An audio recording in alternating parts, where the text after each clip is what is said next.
Good morning my dear students. आज का जो सेशन है ये बहुत मोस्ट इंपॉर्टेंट है। जितने भी एसएससी स्टूडेंट्स हैं एसएससी के लिए या फिर अदर एग्जाम्स के लिए, उनके लिए सबसे मोस्ट इंपॉर्टेंट टॉपिक स्टार्ट कर रहे हैं आज से, आर्टिकल।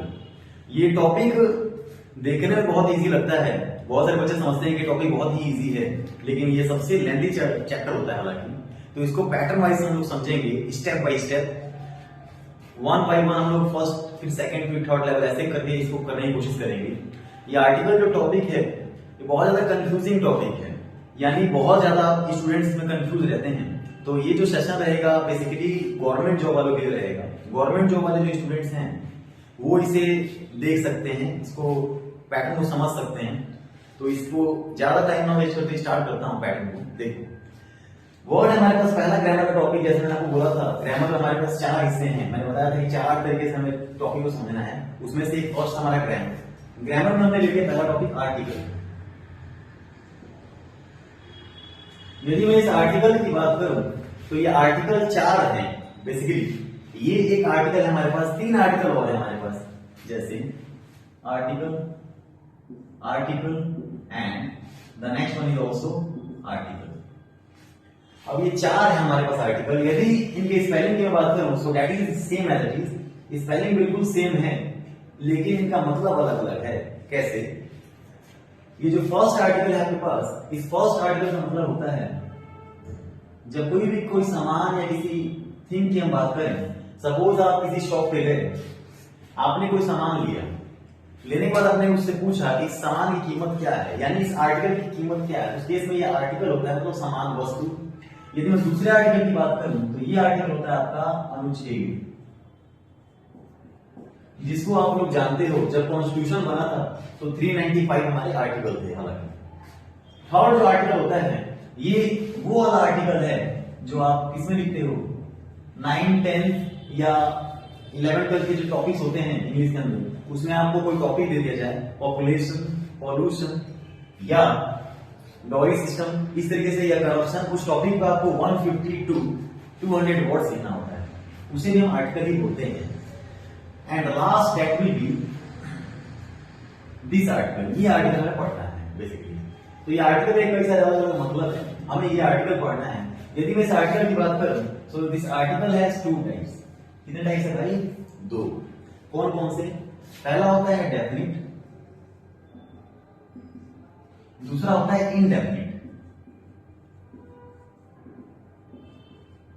अब ये डेफिनिट और इनडेफिनिट क्या है?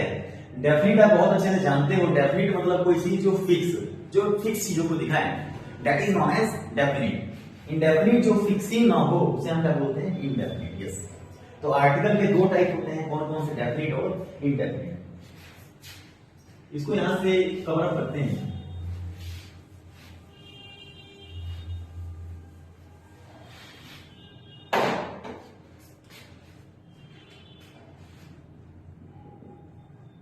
अभी हमने देखा आर्टिकल कितने टाइप्स हमारे पास? दो। एक था हमारे पास डेफिनिट और सेकंड क्या है? Indefinite.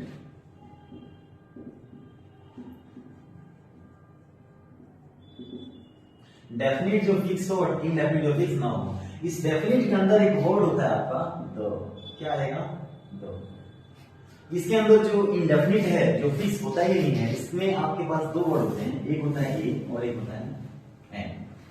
There are two words we have in indefinite, a and n, and the definite has only a word, that is the. ठीक है? अब बहुत सारे स्टूडेंट कंफ्यूज रहते हैं कि सर इस a का मतलब क्या है, n क्या है, the क्या है, क्या इनका कोई मतलब होता है? जैसे यदि मैं इस a की बात करूं तो a मतलब क्या होता है? एक मतलब सिंगल कोई चीज। इस n मतलब क्या होता है भाई? एक, कोई सिंगल चीज, कोई एक चीज।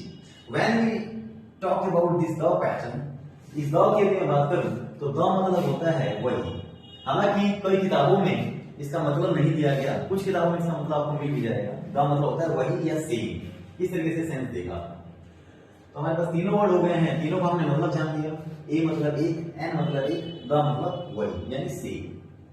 अब कंफ्यूजन ये रहती है कई दफा स्टूडेंट्स को कि जो ये ए है, सर हम इस ए को ना कई दफा ए भी बोलते हैं और भी कहते हैं, कई दफा हम इसे ए भी बोलते हैं और भी पढ़ते हैं। तो ए कब पढ़ते हैं, अ कब पढ़ते हैं।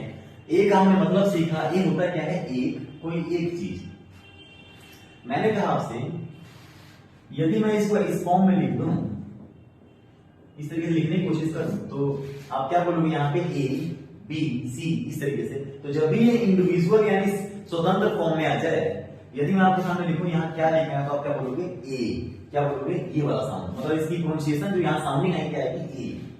लेकिन यदि किसी सेंटेंस के अंदर आ जाए, किसी सेंटेंस में आ जाए, तो आप उस केस में इसे क्या बोलोगे, यस और ए नहीं और। मैंने कहा this is a chair, this is a chair, ना कि this is a chair, it will be a wrong pattern. You have to say this is a chair, this is a chair, ना कि this is a chair. तो यहां पे sounding किसका देगा भाई, ओ का। बहुत सारे स्टूडेंट्स यहां कंफ्यूज रहते हैं, सो this is a very basic thing, clear हो गया होगा। नेक्स्ट वर्ड हमारे पास आता है, एक वर्ड है आपका एन। एन का मतलब भी वही होता है एक। अभी हमने सीखा था एन मतलब क्या होता है एक। इस एन को भी, एन तो हम पढ़ते ही पढ़ते हैं, कई दफा हम इसे अन भी बोलते हैं। अन कहां बोलते हैं, हम इसे एन भी बोलते हैं और अन भी कहते हैं। एन हम कब कहेंगे, यदि मैं आपके सामने ऐसे रखूं तो मैं बोलूं क्या लिखा है, तो क्या बोलोगे एन, क्या बोलोगे एन, मतलब एन लिखा है। लेकिन यदि किसी सेंटेंस में आ जाए, किसी सेंटेंस के अंदर आ जाए, तो वहां पर क्या बोलते हो अन। मैंने कहा this is dash interesting, this is interesting book. जाहिर सी बात है यहाँ इंटरेस्टिंग वर्ड है, तो यहाँ पे एन आएगा और आप क्या बोलोगे this is an interesting book, this is an interesting book. When you speak this sentence, तो ये साउंडिंग देता है किसकी, अन की। किसकी भाई, अन की। ये आपको ध्यान रखना है। सेम काम द को भी करना होता है। ये जो द वर्ड आप देख रहे हो, द की प्रोनाउंसिएशन दो है, या तो आप इसे द बोलो या फिर बोलो दी। लेकिन यदि हम इस सेंटेंस पे प्रेशर डाल रहे हो या इसके बाद वाले वर्ड पे प्रेशर, तो उस केस में इसको हम डी बोलते हैं, चाहे कॉन्सोनेंट हो या वॉवल हो, ये ध्यान रखो।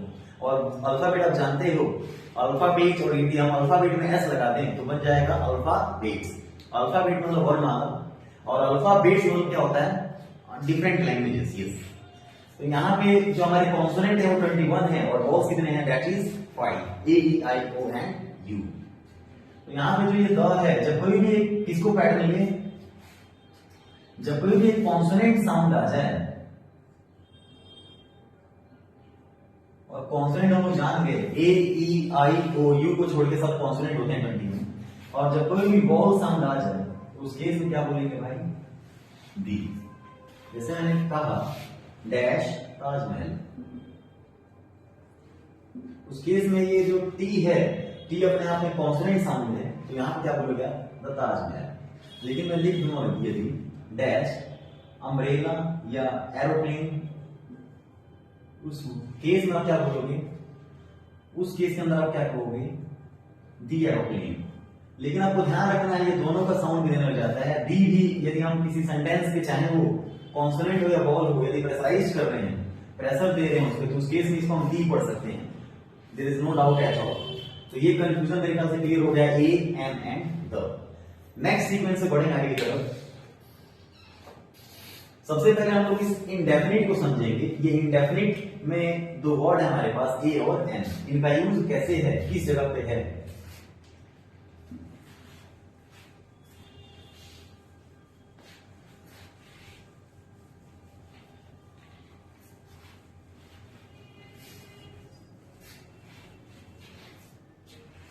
अभी हम लोग को 3 पैटर्न पढ़ना है इस क्लास के अंदर। हम लोग देखेंगे इंडेफिनिट, आगे के सेशन में हम लोग समझेंगे डेफिनिट के बारे में, इसमें द आएगा। फिर हम लोग देखेंगे ओमिशन। ओमिशन का मतलब होता है लो, कहां कहां आर्टिकल का यूज नहीं करना। यस, तो ये बहुत कॉम्प्लिकेटेड कुछ होता है हालांकि आर्टिकल का पैटर्न है। इंडेफिनिट के अंदर आपके पास दो वर्ड हैं, पहला वर्ड क्या है ए और दूसरा वर्ड क्या है एन। इस ए मतलब ही क्या है एक, और इस एन का मतलब क्या है एक। यस, लेकिन दोनों में डिफरेंस है। क्या डिफरेंस है, यदि मैं यहां पे लिखूं 1, तो 1 मतलब क्या होता है ए, वन मीन्स बी ए। यदि जब वन है ही तो फिर इस ए एन की जरूरत क्या है? बिल्कुल इसकी जरूरत पड़ेगी हमें। मैं आपके सामने अगर कहूं आई have dash car, I have dash car, मेरे पास है एक कार, नहीं इसको हम का प्रोनाउंसिएशन रखते हैं, नहीं की कार, आई हैव कार। तो उस केस में क्या बोलेंगे? आई हैव अ कार, ना कि वन कार। यदि हम वन कार बोले तो वहां पे एरोगेंट का पता चलेगा। आई हैव वन कार, मेरे पास एक गाड़ी है, मतलब वो गाड़ी किसी के पास नहीं है, अजीब हो गई। तो क्या बोलेंगे? आई हैव अ कार। नॉर्मली मेरे पास एक गाड़ी है जो नॉर्मली आम लोगों के पास होती है। या मैं आपके सामने कहूं आई have dash, I have dash 1 rupee note, I have dash 1 rupee note. मेरे पास है एक रुपए का नोट, मेरे पास है एक रुपए का नोट। उस केस में इस वन से पहले में क्या आएगा? ए। अब काफी स्टूडेंटों को कंफ्यूजन रहती है कि ए आएगा या फिर एन, तो उसको अब कंफ्यूजन को दूर करते हैं। उससे पहले एक छोटा सा पहल, जैसे मैंने कहा दिस इज चेयर। हालांकि हम लोग हिंदी में बोलने के दौरान बोल देते हैं कि दिस इज, यह पेन है, यह कलम है, यह पेंसिल है। हम ये नहीं लगाते यह एक पेंसिल है या फिर यह एक कलम है या फिर यह एक चेयर है, हम सिंपली बोल देते हैं। लेकिन इंग्लिश के अंदर आपको ध्यान रखना है,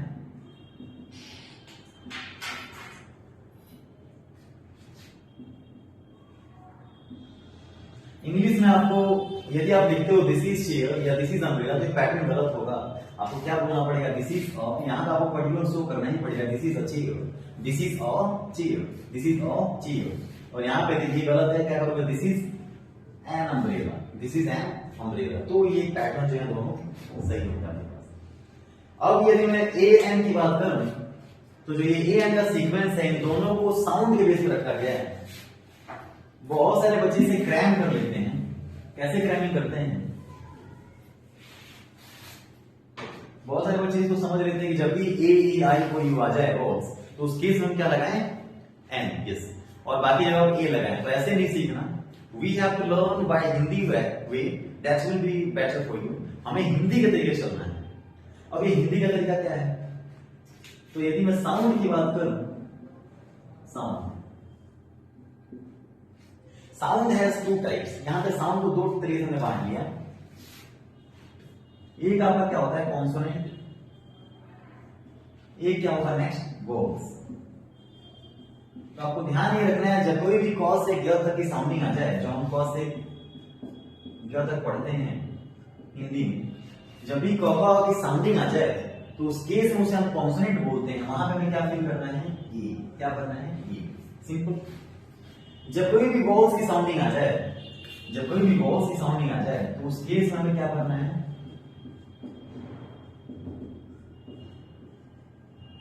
एन। जब कोई भी जो मात्राएं हमारी होती है अ से आ तक, उस केस हमें एन को फील करना होता है। हमें इंग्लिश तरीके को नहीं फॉलो करना, हिंदी का तरीका है। ये बिल्कुल बेसिक पैटर्न है आपका। यहां से जब बेसिक थी और धीरे धीरे आपको एडवांस की क्लासेस समझ में आने लगेंगे कैसे इसको यूज करना है हमारे। अब इसके ऊपर कुछ हम लोग क्वेश्चन को समझने की कोशिश करते हैं। क्वेश्चन मैंने कहा आपसे कि एफ ओ एक वर्ड आ गया, इसके पहले मैंने कहा कि आप या तो ए भरो या एन। तो जो ये एफ ओ आपको दिख रहा है, F O forest officer, suppose forest officer, तो इस एफ ओ को आपको हिंदी में लिखना है एफ ओ। अब यहां पर आपको पहला वर्ड देखना है, ये पहला वर्ड दिख रहा है क्या है? ए किसमें आएगा? कौन से में या फिर इसमें? बहुत अच्छा, किसमें आएगा? इसमें, इस वाले पैटर्न में। तो इस पैटर्न हम क्या फॉलो कर लेंगे? An F O. लेकिन ध्यान ये भी रखना है आर्टिकल का एक चीज। अब इसमें बहुत सारी चीजें आपको समझनी होती है आर्टिकल के अंदर। आर्टिकल का यूज हम जब भी करते हैं जब क्या आ जाए, आर्टिकल कब लगेगा? जब इसके बाद क्या हो? नाउन। हमेशा यदि एक नाउन है तो ही आर्टिकल एक्सेप्टेड होगा, अन्यथा यदि नाउन नहीं है तो आर्टिकल नहीं लगेगा। इससे भी क्वेश्चन आपसे आते हैं, जैसे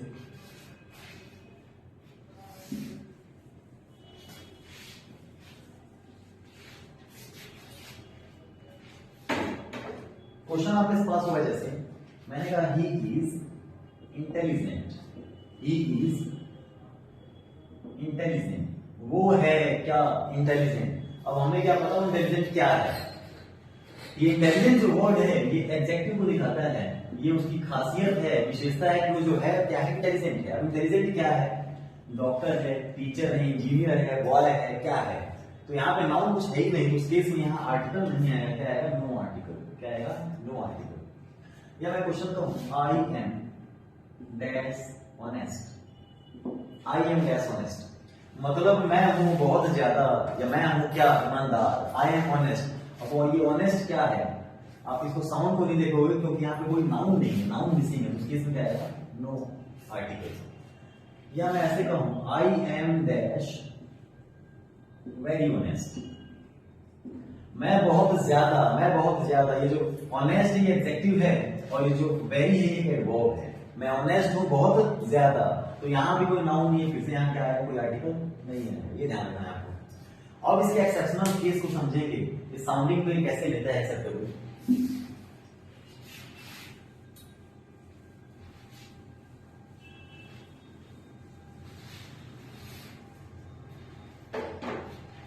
इसका जो नेक्स्ट पैटर्न होगा वो साउंडिंग पे दो चार क्वेश्चन हम लोग टैकल करते हैं। क्वेश्चन मैंने कहा वाई ई ए आर, या मैं कहता हूं ए, बहुत से बच्चे इन वर्ड्स को पढ़ ही नहीं पाते हैं, इनका मतलब क्या है। या मैं कहूं ई डब्ल्यू ई, या फिर मैं लिखूं अदर वर्ड्स जैसे अम्ब्रेला, या उर्दू पॉइंट, या फिर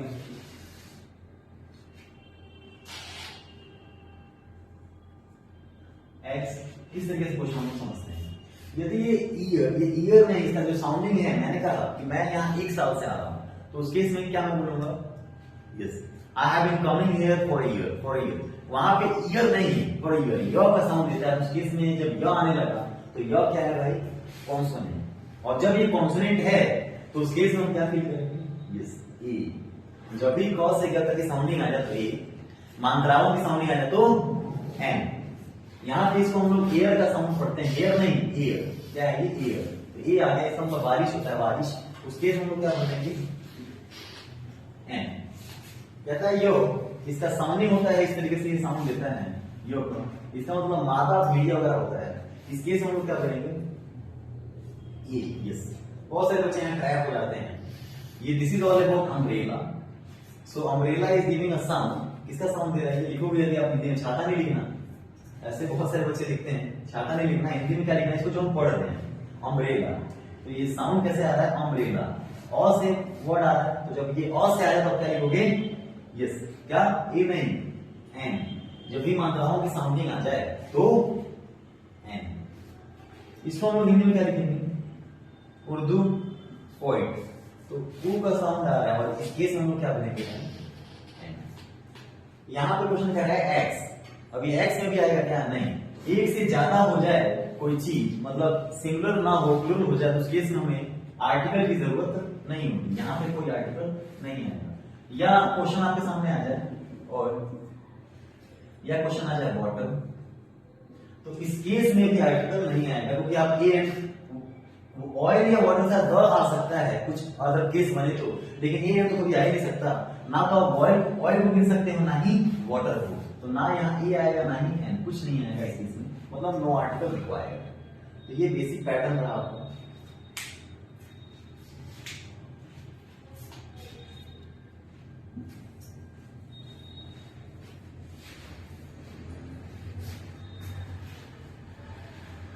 दो तीन क्वेश्चन से समझने की कोशिश करते हैं द के भी बेसिक टर्म्स को, फिर ए एन को भी। क्वेश्चन मैंने कहा आपसे, dash Ram of dash Ramayana is dash ideal person. Question को ध्यान दोगे, dash Ram of dash Ramayana is dash ideal person. अभी जो राम वर्ड है, जाहिर सी बात है कि कॉमन नाम, मतलब प्रॉपर नाम है। कैसा नाम है भाई, प्रॉपर। जब कोई भी किसी का नाम आ जाए तो प्रॉपर नाम होता है अपने आप में। अभी जब प्रॉपर है तो प्रॉपर से पहले हमने सीखा है कि आर्टिकल लगेगा नहीं लगेगा, यस। इसके दो केस बनते हैं, वो आगे से चल के सीखेंगे, कहाँ का आर्टिकल लगता है कहाँ नहीं। अब ये राम थोड़ा सा आगे बढ़े, राम ऑफ डैश रामायण। अब ये रामायण क्या है भाई, एपिक, और एपिक से पहले क्या रहता है आर्टिकल, कौन सा, द। और ये राम कौन है, इनको सब जानते हैं, चाहे आप किसी भी धर्म से हो, ऐसा हो ही नहीं सकता कि आप नहीं जानते। सो this is not a common name, this is a unique name, ये अपने आप में एक यूनिक नेम है। Whether you belong from any religious, Hindu तो जानते ही जानते हैं, साथ में से मुस्लिम भी जानते हैं, सिख भी जानते हैं, अदर जितने भी रिलीजियन हैं वो सब जानते हैं। और ये अपने आप में एपिक के कैरेक्टर हैं और मेन कैरेक्टर हैं, तो उस केस में इनके बारे में सब जानते हैं और ये फिक्स हुए, तो क्या आएगा, the Ram of the Ramayana is, जो रामायण के जो राम है, इंग्लिश में रामायण को रामायण वगैरह हम बोलते हैं, जो रामायण के जो राम है वो कैसे हैं भाई, आइडल पर्सन, आइडल मतलब एक आदर्श इंसान, एक आदर्श पुरुष। तो उस केस में आइडल का जो साउंडिंग है अ से आ रहा है, उस केस हम क्या लगा देंगे, an. The Ram of the Ramayana is an ideal person, ये बेसिक आपका पैटर्न है। एक दो क्वेश्चन को और समझते हैं। मैंने कहा I have dash ink, I have dash ink, मेरे पास है क्या, इंक। क्या इंक काउंटेबल है, नहीं। इंक को गिन सकते हो क्या, नहीं गिन सकते। मेरे पास इंक है, तो यहां पे ना तो द लगेगा ना ही ए और एन, क्योंकि ए एन का यूज हम करते हैं नहीं, किसके लिए, लिक्विड के लिए कभी ए एन नहीं आता। नेक्स्ट सीक्वेंस में क्वेश्चन यदि मैं रखूं आपसे यहां पे, जैसे I have dash ink pot, I have dash ink pot, मेरे पास है क्या, इंक पॉट। इंक तो है ही, साथ ही साथ क्या है, पॉट। ये जो पॉट दिखा रहा है ये बर्तन है, मतलब इंक तो है मेरे भाई, इंक तो है इसके अंदर जो अनकाउंटेबल है, लेकिन कितने बर्तन हैं, एक। कितने हैं, एक पॉट है। तो उसके इसमें क्या आएगा, इंक। इंक की साउंडिंग कैसे दे रहा है, ई का, तो जाहिर सी बात है क्या आ जाएगा, आई है एन इंक पॉट। या इंक वेल आ जाए, वेल मतलब कुआं होता है, और वेल मतलब अच्छा भी होता है। तो वेल हालांकि एडवर्ब का वर्ड है, इसका कंपैरेटिव सुपरलेटिव होता है बेटर एंड द बेस्ट। तो जब कोई भी ऐसे कंफ्यूज नहीं होना आपको, इजीली आपको चीजों को टैकल कर लेना है। जब नाउन आ जाए तभी आर्टिकल लगेगा। तो ये बेसिक पैटर्न रहा।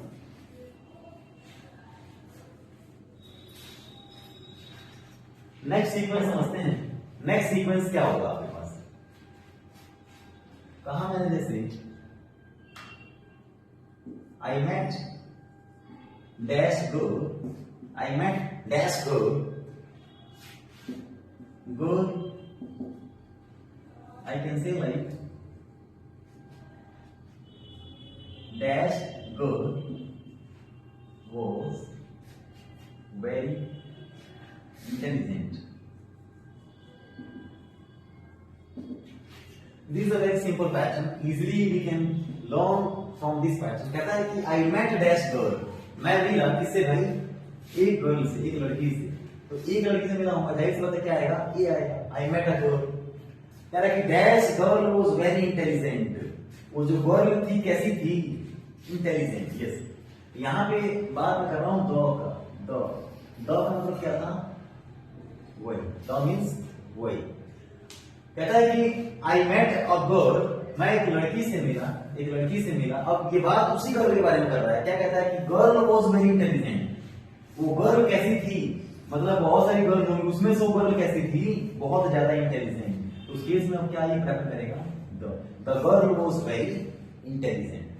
द हालांकि वही को दिखाता है या जब कोई भी हम पूर्व परिचित हो जाएं।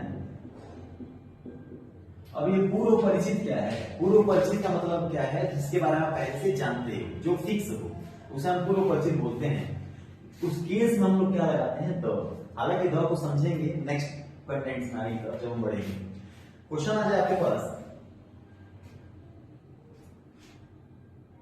milk dash milk is useful for health, dash milk is useful for health। जो मिल्क होता है, जो मिल्क है वो क्या है, सेहत के लिए, जो मिल्क है वो सेहत के लिए क्या होता है, हेल्पफुल।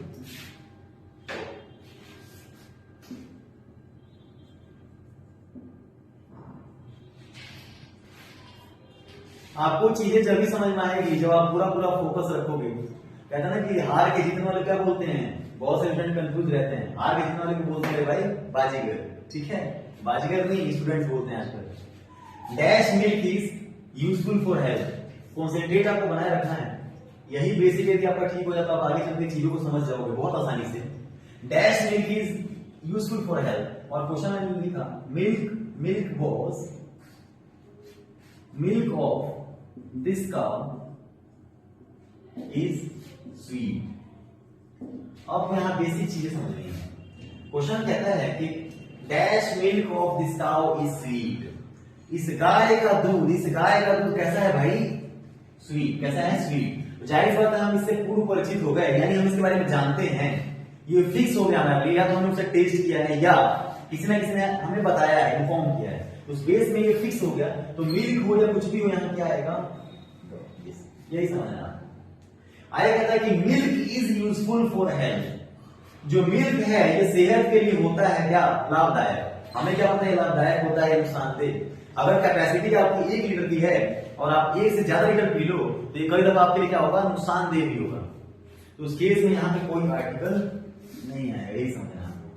जो चीज फिक्स हो जाए वहां पे आप आर्टिकल का यूज करोगे, जो फिक्स ना हो वहां पे आर्टिकल नहीं आएगा। एक तो क्वेश्चन और समझते हैं लास्ट पैटर्न को, then I am going to start the pattern that will be indefinite article. Question है आपके पास, डैश टी वॉज हॉट, जो चाय थी वो कैसी थी, बहुत ज्यादा हॉट। जाहिर बात आपने टेस्ट किया होगा या टच किया होगा, आप इसके बारे में वेल नोन हो गए, और जब वेल नोन हो गए तो ये टी हो लिक्विड है तो एन तो आएगा ही नहीं, लिक्विड में कभी एन नहीं आ सकता, ये आपको ध्यान रखना है। तो इस बेस में जो टी वर्ड है, टी से पहले क्या आ जाएगा, यस, द, क्योंकि चाय क्या होगी, वो फिक्स हो गई। उस केस में मैंने कहा कॉफी वॉज स्वीट, जो कॉफी थी वो बहुत ज्यादा क्या थी, मतलब कॉफी क्या थी, स्वीट थी। तो हमें पता चला है क्या, एंटिसिपेट हुए हैं या तो उस केस में ये कॉफी भी क्या होगा, फिक्स हो गया। तो we are bound to use the pattern, क्या लगाएंगे यहाँ पे हम लोग, द। ये बेसिक आपके पास पैटर्न रहा, इसको थोड़ा आपको ध्यान से समझना है। अब आप लोग हेडिंग दोगे यूज ऑफ इंडेफिनिट प्रोनाउन, मतलब हमें कहां use of indefinite pronoun, right the heading of use of indefinite pronoun, कहां पे ए एन आएगा, फिर हम लोग समझेंगे ए और एन के बाद कहां पे द का यूज हम करें प्रॉपर, उसके 10-10 बीस कॉन्सेप्ट हैं, सारे कॉन्सेप्ट के साथ हम लेते चलेंगे। और लास्ट में समझेंगे ओमिशन, कहां आर्टिकल यस नहीं आएगा। ओमिशन का एग्जैक्ट मतलब होता है लोप करना या फिर हटाना, किसी भी चीज को यूज ना करना वहां पे। इंडेफिनिट आर्टिकल को समझेंगे। इंडेफिनिट में हमारे पास कितने वर्ड हैं, 2। आर्टिकल के कितने पार्ट्स हैं, 2। पहला पार्ट क्या है, डेफिनिट, यस, डेफिनिट में क्या आता है, द, और इनडेफिनिट में ए या फिर एन, या तो ए या फिर एन। इंडेफिनिट के अंदर यदि इंडेफिनिट को हम देखें, इंडेफिनिट में 2 वर्ड है हमारे पास, ए और एन। इन दोनों वर्ड को समझते हैं। इन दोनों के लिए पहला हमारे पास कॉन्सेप्ट आता है, कहता है कि आर्टिकल का यूज हम वहां करते हैं, जैसे लिखोगे आप concept, article is used before singular countable noun. Article का यूज हम वहां करेंगे जब सिंगुलर काउंटेबल नाउन की बात हो। सिंगुलर काउंटेबल नाउन की बात हो, अभी सिंगुलर काउंटेबल नाउन क्या है, आप इतना ही समझो बेसिक कॉन्सेप्ट से। ये सिंगुलर काउंटेबल नाउन क्या है, आर्टिकल का प्रयोग हम कहां करेंगे, सिंगुलर काउंटेबल नाउन से पहले। ऐसे मैंने कहा आई हैव डैश पेन, मेरे पास पेन है। यदि मैं यहाँ पेन्स कह दूं तो फिर आर्टिकल आएगा ही नहीं, एन तो बिल्कुल नहीं आएगा। द कुछ स्पेसिफिक, यदि आगे किसी कुछ बात कही जा रही हो तो वहां पे द आ सकता है, उसके लिए हम आगे डेफिनेट के अंदर सीखेंगे। अभी हम लोग समझ रहे हैं इंडेफिनिट, पूरा जो हमारा कॉन्सेप्ट रहेगा किस पे, इंडेफिनिट। आर्टिकल का प्रयोग हम करते हैं यानी ए एन का सिंगुलर काउंटेबल नाउन से पहले। ये जो पेन वर्ड है ये कैसा है, एक नाउन है। क्या है, एक नाउन। किसी भी चीज का नाम बोलते हैं, name of everything is called noun. जिस भी चीजों का नाम हो उसे हम लोग नाउन बोलते हैं। ये पेन एक नाउन हो गया, और कैसा नाउन है भाई, काउंटेबल, हम गिन सकते हैं। एक पेन, दो पेन, तीन पेन, तो नाउन हुआ कैसा, काउंटेबल। और यहाँ पे कैसा है, सिंगुलर। सिंगुलर कैसा है, सिंगुलर मतलब एक वचन। ये सिंगुलर है तो इस केस में लगाना पड़ेगा ए या फिर एन। तो पेन पॉ का साउंड आ रहा है, उस केस में क्या लगाएंगे, I have a pen, I have a pen. तो इस पहला सीक्वेंस हमारा सिंपल सा बना। दूसरा कॉन्सेप्ट ये कहता है कि आर्टिकल का यूज हम वहां करें जब ये किसी ग्रुप को शो करने लगे, ये ग्रुप को भी शो करने लग जाता है। आर्टिकल का जो एन सीक्वेंस है ग्रुप को भी दिखा देगा। कैसे, क्वेश्चन आपके पास हो सकता है ऐसे, a cow has horns, a cow has horns. A cow has horns का मतलब क्या होता है, जो गाय होती है उसकी सींग होती है। जो गाय होती है उसकी, या तो आप यहाँ द को प्रेफर कर सकते हो, हालांकि जब पूरी जाति को दिखाना हो। जो गाय होती है उसकी सींगें होती हैं, तो उस केस में ये पूरी प्रजाति को दिखा रहा है, उस केस में क्या लगाएंगे, ए पैटर्न। नेक्स्ट सीक्वेंस क्या कहता है, जब कोई भी ए या एन आ जाए, इसके बाद आपके पास क्या रहेगा, एडजेक्टिव और बाद में फिर नाउन। ये समझना है आपको। जब कोई भी ए एन आ जाए, ए या एन, उसके बाद एडजेक्टिव, फिर उसके बाद नाउन। क्वेश्चन आपके पास ऐसे हो सकता है, he is dash intelligent, intelligent boy. He is dash intelligent boy. वो जो लड़का है वो क्या है भाई, बहुत इंटेलिजेंट। इसको आप डेफिनेशन में लिखोगे बहुत ज्यादा लेंथी हो जाएगा, और सिंपली पैटर्न आप ऐसे बना लो। ये आपका फर्स्ट सीक्वेंस है, ये आपका सेकंड है, एंड दिस इज थर्ड। अभी थर्ड की बातें कर रहे हैं। पहला क्या है, सिंगुलर काउंटेबल नाउन। सेकंड क्या है, ग्रुप के लिए। थर्ड क्या है, an plus adjective plus noun. ये जो बॉय वर्ड है क्या है, नाउन। क्या है, नाउन। ये जो इंटेलिजेंट है, इंटेलिजेंट क्या है, यस एडजेक्टिव। क्या है ये, किसी भी चीज की विशेषता बताता है। अब यहाँ पे हम क्या लगाए, ए या फिर एन। तो यहाँ पे जाहिर सी बात है, इंटेलिजेंट ई का साउंड आ रहा था, हमने सीखा था क्या लगाना है, एन। यस, क्या लगाना है, एन। तो किसको इंटेलिजेंट हम लोग ई से लिखते हैं, इंटेलिजेंट। इस केस में एन आ जाएगा, he is an intelligent boy, he is an intelligent boy. Fourth case आपके पास होता है,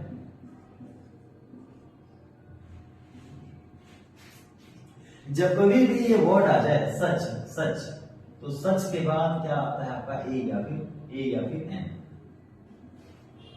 कभी भी सच से पहले ए एन नहीं आएगा, सच के बाद आता है ए या फिर एन। मैंने कहा, I have never seen such a beautiful picture.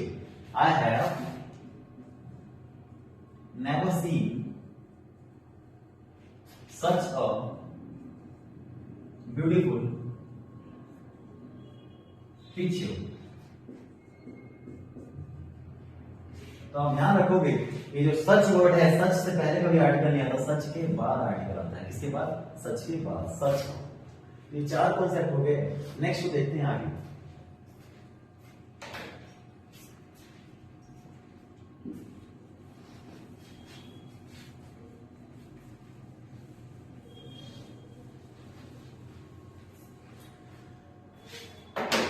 बिल्कुल भी पढ़ाई में आपको पूरा फोकस करना है, जब भी आपको ये कॉन्सेप्ट समझ में आएंगे।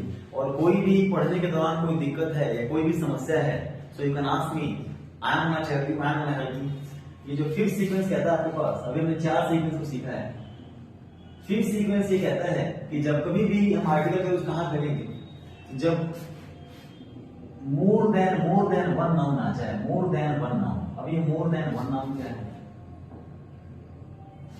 More than one noun. अभी मोर देन वन नाउन होता है, जैसे he gave me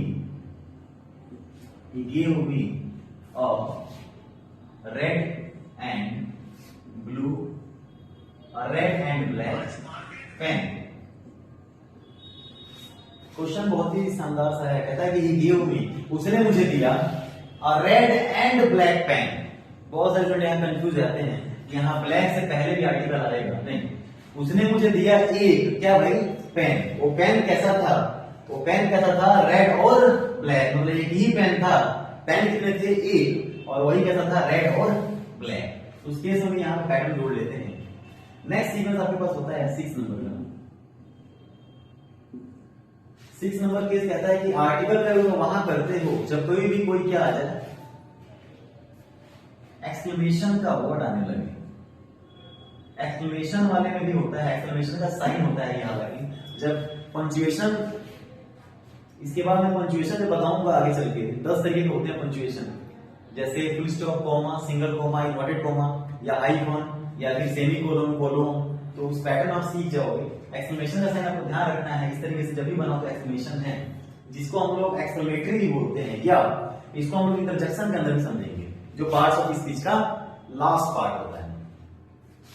इस एक्सक्लेमेशन में क्या करना होता है, कोई क्वेश्चन यदि ऐसे आ जाए, व्हाट डैश बैड डे या फिर न्यूज, तो हम ऐसे नहीं बोलेंगे what bad day, we have to say क्या बोलना पड़ेगा, what a bad day, what a bad day या what a bad news.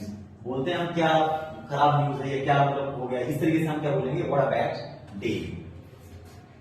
Next sequence आपके पास होगा, when we say the pattern of the next sequence, so that will be, ये sequence आपके पास होता है a या फिर n plus adverb plus adjective plus noun. इसको थोड़ा ध्यान से आपको समझना पड़ेगा। ये जो 7th नंबर केस है, कहता है कि a n आ जाए, a या फिर n आ जाए, उसके बाद adverb आए, फिर बाद में एडजेक्टिव आ जाए और लास्ट में नाउन। यस, जैसे she is dash very intelligent good. Question मैंने कहा she is dash very intelligent girl, ये जो नाउन है क्या है भाई, गर्ल। गर्ल क्या है, नाउन। ये इंटेलिजेंट क्या है, एडजेक्टिव, क्या बता रहा है, विशेषण। एंड ये जो वेरी वर्ड है ये क्या है, एक एडवर्ब। तो इससे पहले हम लगा सकते हैं क्या, ए या फिर एन। क्या बोलेंगे, she is a very intelligent girl, she is a very intelligent girl. जब कोई भी रेदर वगैरह आ जाए उस केस में हम उसके बाद ये लगा देते हैं, जैसे मैं सच के बाद लगाया था, व्हाट के बाद, हाउ के बाद, ये भी आपको ध्यान रखना है। इस केस के अंदर जितना आप सीखते हो आर्टिकल उतना ही कम है। It means it requires practice more and more. जैसे हम लोग बोलते भी हैं, the more you practice the better you learn, मतलब जितनी ज्यादा आप प्रैक्टिस करोगे, जितनी ज्यादा, इतनी बार आपको प्रैक्टिस करना है ताकि ये चैप्टर भी आपको बोल दे कि भाई अब मुझे प्रैक्टिस, अब मेरी जो प्रैक्टिस है तो मत कर, मतलब बहुत ज्यादा हो गया, इसका मतलब आपने इतना ज्यादा प्रैक्टिस करना है साथ ही साथ। तो 7th केस हो गए। Let's take the next.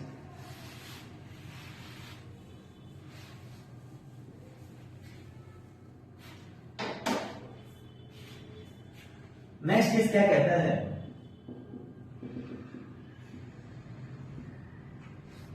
Eight number आप समझोगे, जब कोई न्यूमेरिक एक्सप्रेशन की बात हो, कोई न्यूमेरिकल एक्सप्रेशन आ जाए तो वहां पे भी आर्टिकल आता है।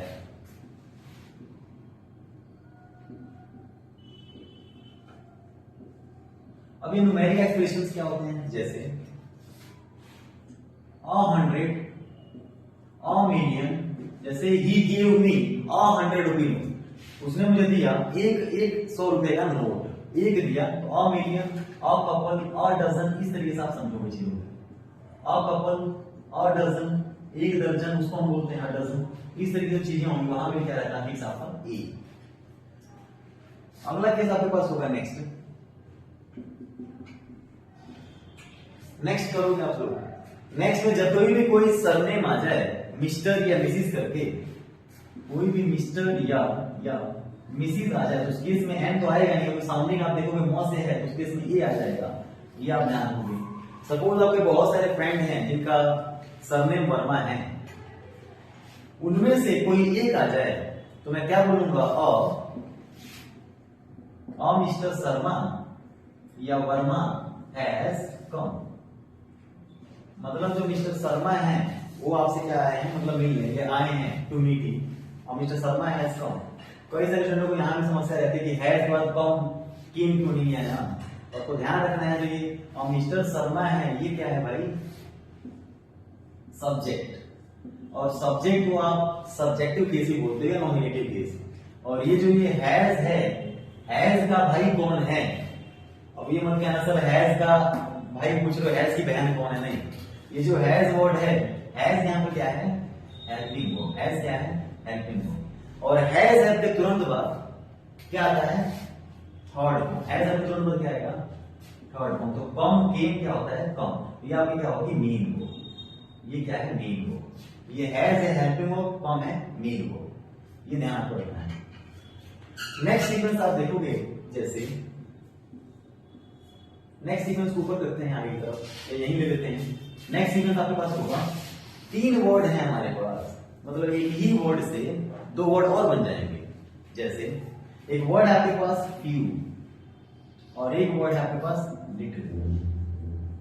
इनको हम लोग चल के सीखेंगे कहां पे? एडजेक्टिव के अंदर। लेकिन उससे पहले हम इसको थोड़ा बेसिक देख लेते हैं। जो ये फ्यू वर्ड है, इसके साथ साथ हम क्या बोल सकते हैं? ऑफ फ्यू, दूसरा वर्ड बन जाएगा। तीसरा वर्ड क्या बनेगा? The few. यस।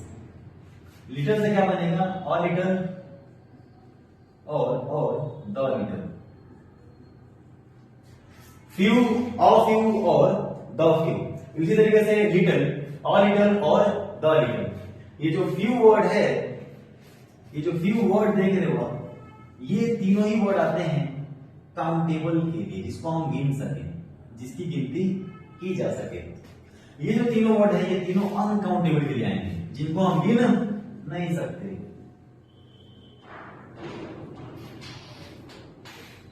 ये काउंटेबल, ये अनकाउंटेबल। ध्यान ये भी रखना है, जो फ्यू वर्ड है और ये जो लिटिल वर्ड, ये दोनों नेगेटिव वर्ड है। कैसे वर्ड है? नेगेटिव। इसे हम लोग क्वेश्चन टैग के अंदर भी समझेंगे। ये दोनों ही वर्ड नेगेटिव तरीके से काम करते हैं, फ्यू और लिटिल। तो ऑफ फ्यू मतलब, फ्यू मतलब होता है नेग्लिजिबल, इसका मतलब नेग्लिजिबल ना के बराबर। ऑफ फ्यू होता है थोड़ा बहुत और द फ्यू होता है सफिशिएंट। उस तरीके से और लिटिल थोड़ा बहुत, द लिटिल क्या होगा? सफिशिएंट, मतलब जितनी जरूरत है। तो इसको हम लोग एडजेक्टिव में समझेंगे। हालांकि आपको ध्यान ये रखना है कि जब थोड़ी बहुत की बात हो पॉजिटिव, तो ऑफ फ्यू। जब सफिशिएंट मात्रा में हो, सफिशिएंट नंबरिंग हो, तो द फ्यू। ये काउंटेबल है, जिनको हम गिन सकते। जिनको नहीं गिन सकते उसके लिए ये वर्ड्स आते हैं आपके पास।